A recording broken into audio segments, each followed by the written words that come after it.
So let me go through the highlights of the Israeli-Palestinian history in conflict and what exactly happened.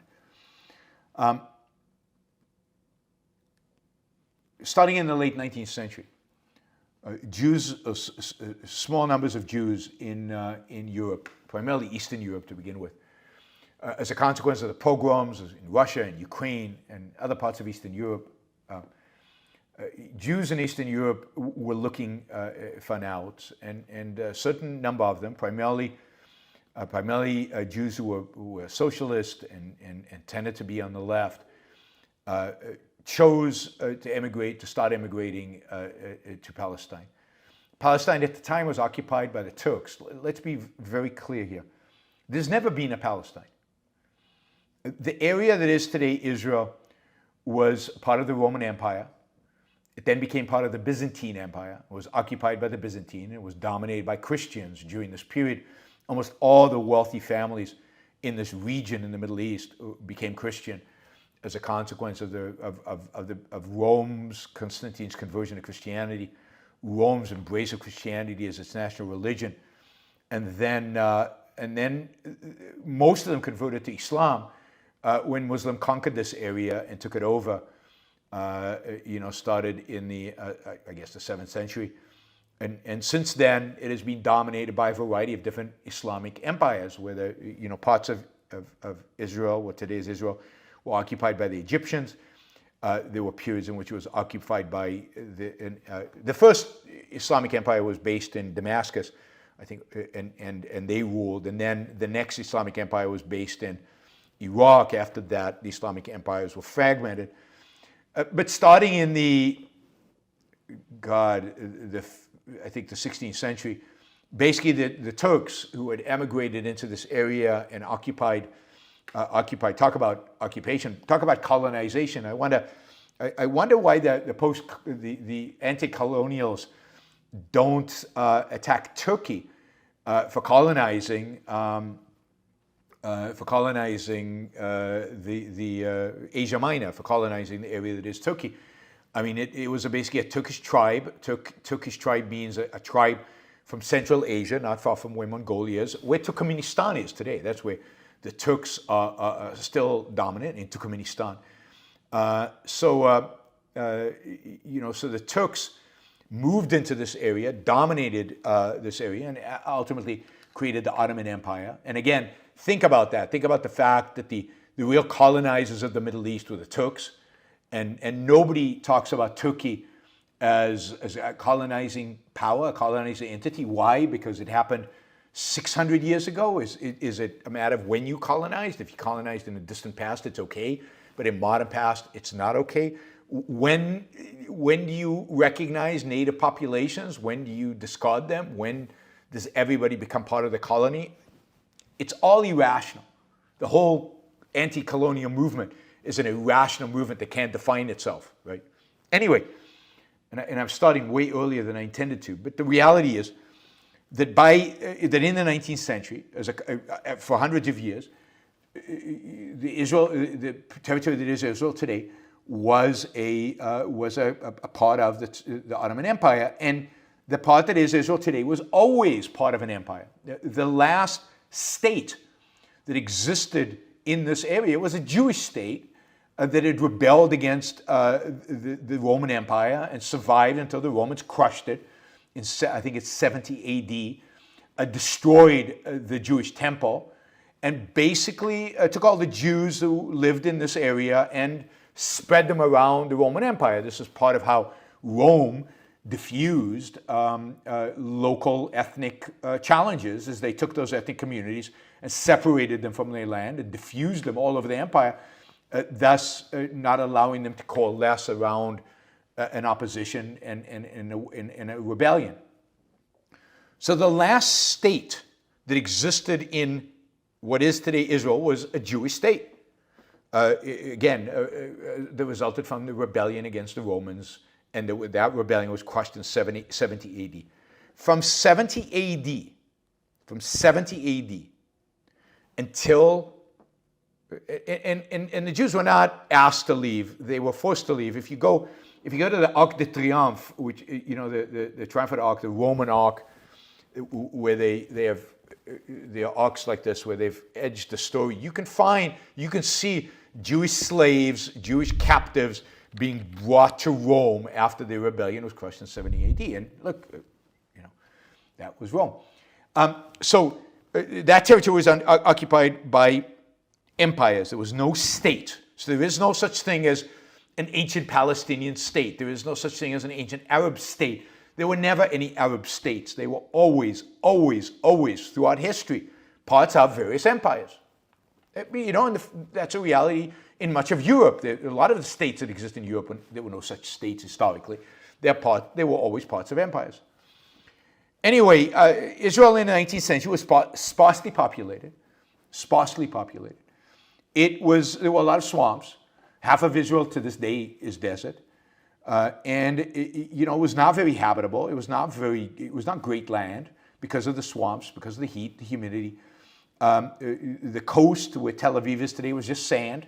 It was very difficult. You couldn't grow anything on it, and nobody built anything on it. There was Jaffa was a city. There was Akko, a city. There was a small settlement in Haifa. There was a settlement in Haifa, an Arab settlement in Haifa. And inland, Jerusalem and others, there were larger Arab settlements. But basically, the place was very sparsely populated.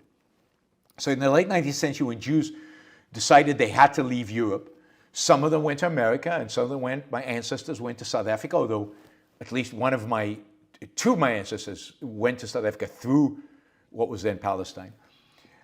Jews started emigrating with the Ottoman Empire's permission, because they had to get permission, emigrating into Palestine. And the only way they could emigrate into Palestine was by buying land, settling that land, cultivating that land, starting to build small industry, and starting to build up the land in small. The first kibbutzim were established during this period of time. But this is a period of time where small groups of Jews are starting to enter. And already some of the Arab population embraced this, but some of the Arab population was resisting this, and there were some cases of violence, and there was a lot of political angst. And there were various pressures being brought on the Ottoman Empire in Istanbul about whether to allow the Jews in or not. But generally, the Jews were bringing money, they were buying land, they were cultivating swamps, they were building stuff up. Ottomans were not objecting because this was profitable for everybody involved. In 1897, the first Zionist Congress was held. This was a Congress of Jews in Europe committed to establishing a Jewish state. Some of the people there, including the leader of the Zionist movement, Theodor Herzl, were committed to establishing a Jewish state wherever that might be, and he actually accepted a British offer to do it in Uganda, but the rest of the Congress voted it down.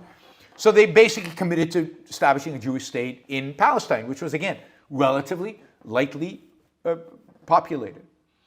And, so that was in 1897. They lobbied the Ottomans, they lobbied the British to try to find solutions.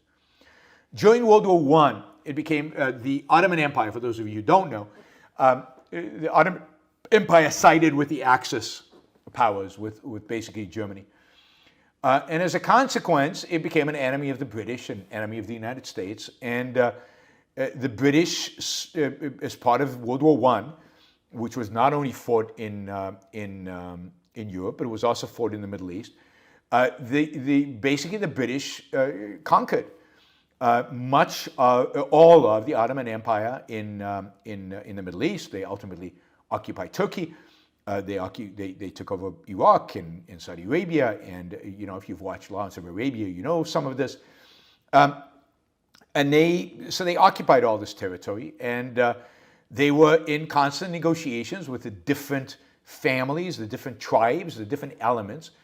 By the way, the French were also there, so the French occupied Lebanon and parts of and much of Syria. So this was kind of an allied occupation. But it was a consequence of a war where Turkey had sided, the Ottoman Empire had sided with particular elements. Again, people talk about, the British occupied it, they were colonizing it. No, I mean, they fought a war you could argue was started by the Axis. Turkey made a wrong call by backing the losing side, and its empire got occupied by the British, but the Turks were occupiers to begin with. They were an empire, and the British now had an empire. So the UK, the British occupied this without any intent to stay there. Ultimately, they left the Middle East completely. And again, if you take my course on the history of the Middle East, you will get a lot more detail on all of this. They gave up Iraq and Syria, and they drew up maps, and they handed different pieces of the Middle East to different families, and that's why the Saud family got Saudi Arabia, and the Hussein family got Jordan, and other parts of that family got Iraq, Syria, and then that didn't work, so they moved them to Iraq, and in the end that didn't work either.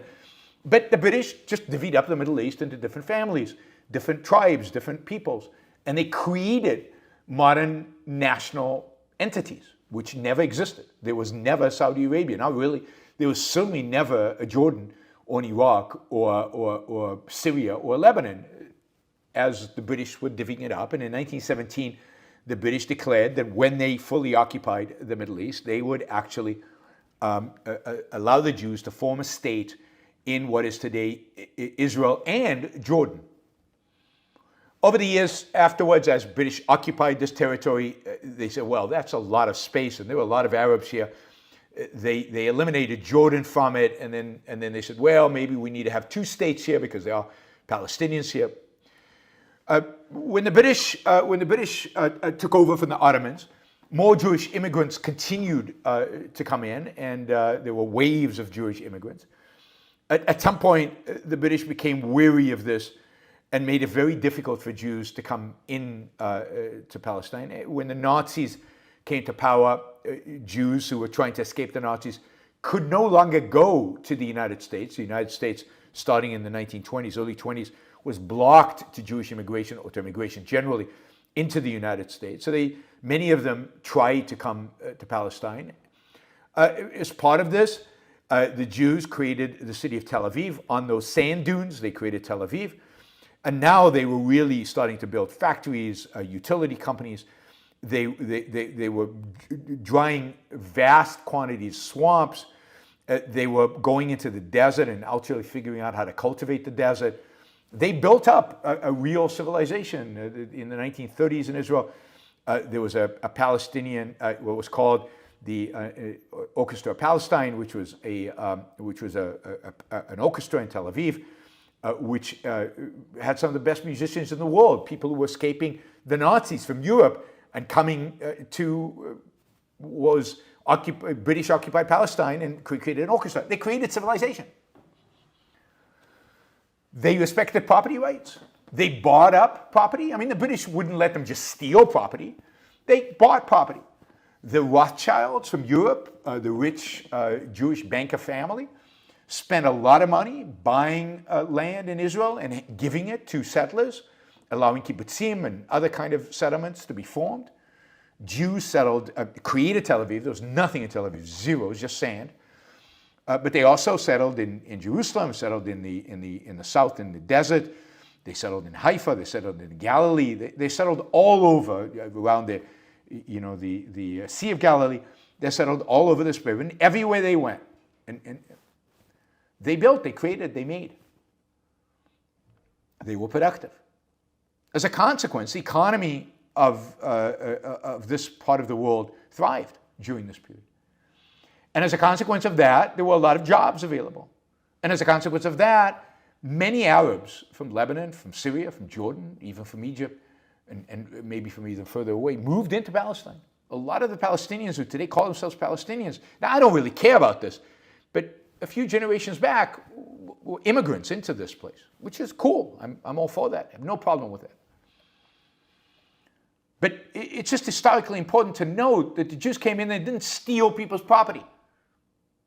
Both the Ottomans and the British required them to buy property if they were going to live somewhere, or they took over pieces of property that were not being used. They were not owned by anybody. This is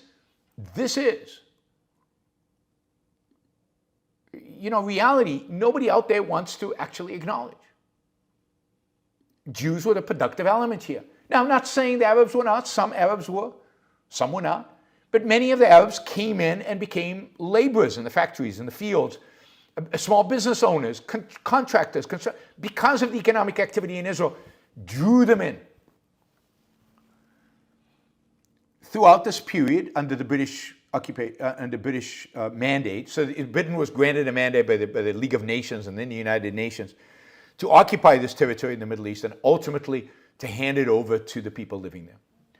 And during this entire period, the English were first committed to a Jewish state. Then they said, well, there need to be two states. But ultimately, so during this period, at the same time, there was real growing conflict. The Arabs started attacking Jews. They did so in the teens, in the 20s, in the 30s. They objected to Jewish migration coming in. They objected to all this economic activity created by the Jews. They objected by the dominance, if you will, of Jews in this area and their expansion and their success and their progress. And they fought it. They stepped in and they used violence to fight it. And the Jews defended themselves.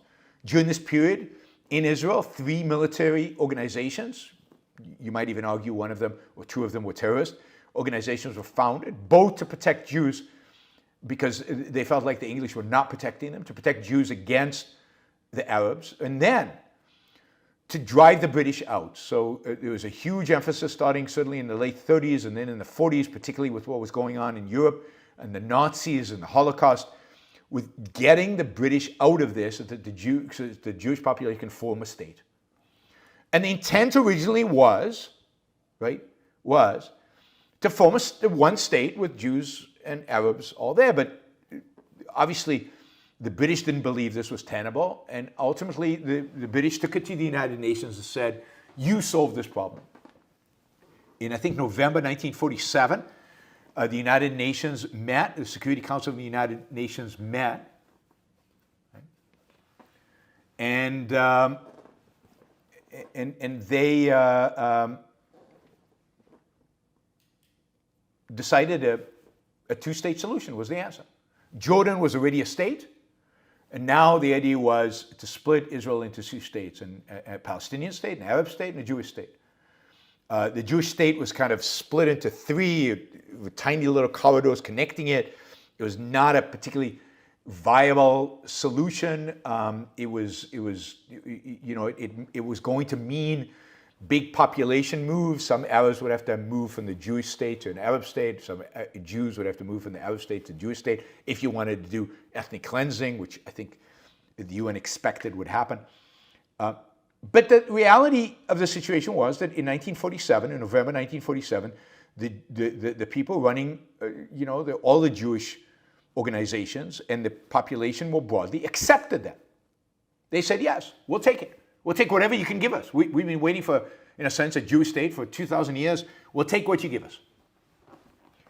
And they accepted, and literally, you can see photos of this dancing in the street the next day. The Arab countries and the Arab Palestinian population in the area said absolutely not.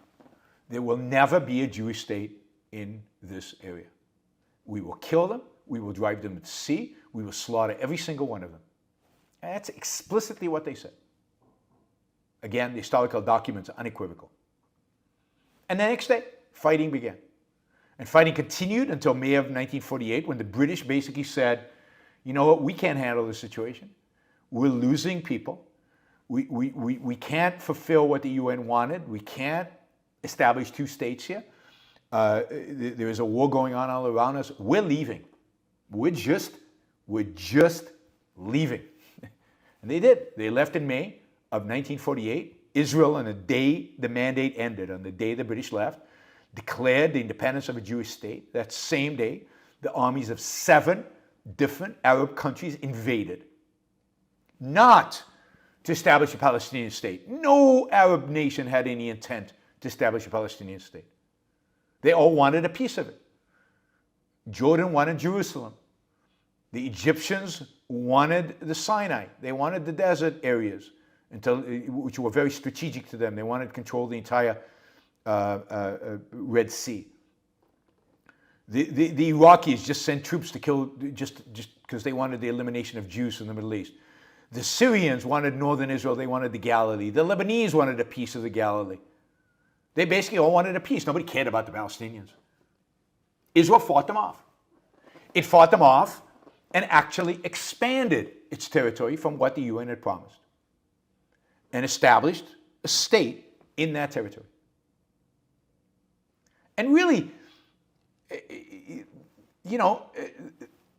so this whole thing, from beginning, and I would say to end, was caused by the Palestinians and caused by the Arabs and their unwillingness to accept a Jewish state, an Israeli state, a state that is not Muslim and not Islamic, in the territory that is today Israel. That's it. There was in a sense, an armistice signed in 1949, which did not recognize the existence of the state of Israel between Israel and all those 7 Arab armies. During the war, during the 1947 and mainly 1948 and 49 war, many Arabs were displaced from their homes. Most of the Arabs, an overwhelming majority of the Arabs who were displaced left because the Arab armies that were invading Israel told them to leave so that they would have no collateral damage, so they could wipe out the Jews and then invite them back in. So many of them left, to Lebanon, to Jordan, to the West Bank, to Gaza. They left. And when the war ended, now, I'm not denying that in some cases, certain Israeli units massacred Arabs. It happened. These things happen in war. I'm not denying that in certain cases, Arabs were, thrown out of their homes. Some usually justifiably because they were in border areas, sometimes unjustifiably. But if you want to measure number of massacres, the number of massacres the Muslims committed against Jews far exceeded any number of massacres that the Jews, again, massacres and, gratuitous violence is never appropriate, never right, never just. But there's no moral high ground that the Arabs have here, even though Israel might have committed certain things that they shouldn't have done. In 1949, the Palestinians were not allowed back. They lost the war. They'd initiated force against the Israelis, and they lost the war, and they were not invited back to their homes. Israel was not going to invite in an element that would be hostile to its very existence. Israel repeatedly vied for peace. Whether it's to King Hussein in Jordan or to the king and then Nasser in Egypt, Israel consistently said they wanted to live in peace. The Arabs ignored it. During the 1950s, out of the Gaza Strip and Egypt, these were territories held by Egypt, they continued to be terrorist attacks into Israel. So when in 1956 the French and the British paratroop troops into the Suez Canal, Israel joined in order to eradicate the terrorist threat on its border and occupied the Sinai and went all the way to the Suez Canal. Ultimately, in 1957, it gave back the Sinai and gave back the Gaza Strip under a deal where the Egyptian army would be banned from being in the Sinai, and the terrorist attack stopped. Terrorism continued from all kinds of sources. Ultimately, the Palestinians who, in 1967, the Nasser got rid of the UN in the Sinai Desert and brought in Syrian troops. He amassed them on the Israeli border. Syria started lobbing bombs from the Golan Heights into Israel and amassing troops on the Golan Heights, ready for an invasion. Israel preempted both Egypt and Syria in June of 1967, beginning of the Six-Day War. It begged Jordan not to intervene. Jordan decided to launch its own war against Israel. As a consequence of that war, Israel took the Gaza Strip, the Sinai Desert, and the West Bank over. Not because it wanted to, but because it was forced to, as an act of self-defense. As a consequence of this, it now gained millions of Palestinians who were hostile to its existence. Now, there's no doubt in my mind that between 1967 and 1987, Israel made a number of strategic mistakes that might, which if not been made, there might have been some way to settle the dispute between Palestinians and Israelis. But it was very difficult for Israel to maneuver because the Palestinians were being ruled not by people living in the West Bank and Gaza, but by Yasser Arafat and a variety of different Soviet-funded and Soviet-backed leftist, primarily leftist, some Islamist, but mainly leftist terrorist organizations all over the world and all over the Middle East that continued to commit terrorist attacks, not so much in Israel, but all over the world. You remember the Munich attacks, the attack against high school kids. I remember this because it was kids a little bit older than me, and I was listening on the radio to every moment of that. The hostage taking of the kids, the murder of those children. Through the 60s and 1970s in Israel, terrorist attack after terrorist attack, hijacking of airplanes, murder of civilians, murder of children, over and over and over and over again. Once in a while, there was a little bit of an uprising in Gaza, and Israel dealt with it militarily. But generally, as I've said before, Palestinians worked inside of Israel. They had freedom of movement inside of Israel. But there was constant pressure, deal. And by the way, quickly, and again, you do this history and you never do it justice because there's so many details and you have to go into so many details, and I don't know that we have the time, but in 1970, Jordan got fed up with the Palestinian refugees in Jordan.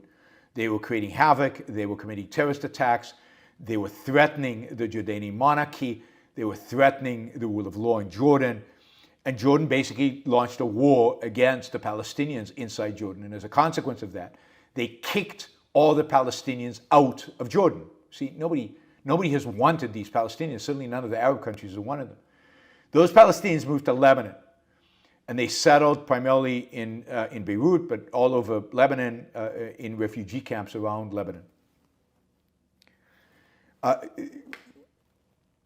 While in Lebanon, these Palestinians fermented and ultimately launched a civil war between Muslims and Christians and Jews inside Lebanon that started in the early 1970s as these refugees were leaving Jordan and moving to Lebanon.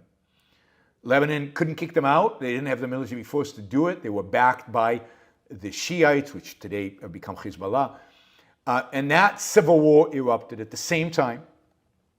The Palestinian Liberation Army organization was building an army in southern Lebanon. They were recruiting people. They were getting weapons, again, from the Soviet Union, from other Arab countries. And they were literally building an army in the south of Israel. In 1978, I think, Israel invaded southern Lebanon after they had artillery shells. They'd been bombarded. The Palestinians, the PLO had kidnapped some Israeli troops. And again, I might get the exact details of this wrong, but after significant harassment, i.e. the initiation of force by the Palestinians, Israel invaded southern Lebanon and retreated from it. The Palestinians just came right back. And this time they built several times a bigger force, thousands of troops, heavy weapon systems, and at the same time, Syria, in the name of helping to stop the civil war in Lebanon, entered the Bekaa Valley, which is in the southeast of Lebanon, and had troops there. And in 1982, after again border conflicts and missiles and bombs and shelling and the murder of Israelis, Israel decided to invade southern Lebanon to get rid of the PLO. It did. It invaded. It destroyed the capacity to wage war. It occupied all of southern Lebanon all the way to Beirut, and it was about to invade western Beirut and kill Yasser Arafat and the 6,000 remaining troops that he had, when the United States, Ronald Reagan, stepped in and said no, gave Yasser Arafat and his troops safe passage out. Now this turned to be a massive strategic mistake by the United States. Yasser Arafat then stayed the leader of the Palestinian movement from 1982 on, and ultimately Israel negotiated a deal with Yasser Arafat called the Oslo Accords, which brought him back to the West Bank, gave him basically policing power, gave him some semblance of autonomy, and continued to negotiate a deal with him. Those negotiations went from 1993 till 2000, without much resolution. There was a famous meeting in 2000 where Ehud Barak and Yasser Arafat negotiated. Barak put a deal on the table that basically gave Yasser Arafat 90% of what he wanted, 92% of the land he wanted, and many of the other things that he wanted. Yasser Arafat said no. Israel said, where's your counter? Yasser Arafat refused to counter, presented no counter offer. The Carter administration tried to negotiate something, nothing worked. Yasser Arafat went back home after getting 92% of what he wanted, said the Jews must go, they must be eliminated. And that was the launch of the Second Intifada, which lasted like 4 years. Thousands of Israelis killed in the most horrific nature, bombing of buses, bombing of restaurants, indiscriminately, children, civilians, almost all civilians, soldiers were kidnapped and murdered and tortured. Just horror. Alex Sharon was prime minister at that time. He got tough on occasion, but mostly was pretty weak. The Bush administration kept restraining Israel and stopping it from doing what was necessary. But generally, Israel was super weak during this time. By the way, the first Intifada was launched in 1987. It was mainly rock throwing. It wasn't a lot of terrorism. Things really deteriorated. The real deterioration, the real rise in terrorism inside Israel was a consequence of the Oslo Accord. I remember I was on the phone with my parents after the Oslo Accord was signed, and I said, Israel will pay a heavy, heavy, heavy price for what they have just done. You cannot appease evil. You cannot negotiate evil. There is no peace with evil.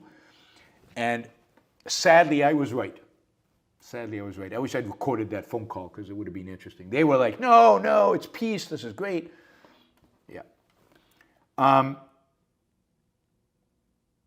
Yes, in the 90s, it was Bill Clinton, not Jimmy Carter. Jimmy Carter was the peace agreement between Egypt and Israel in 1978, I think.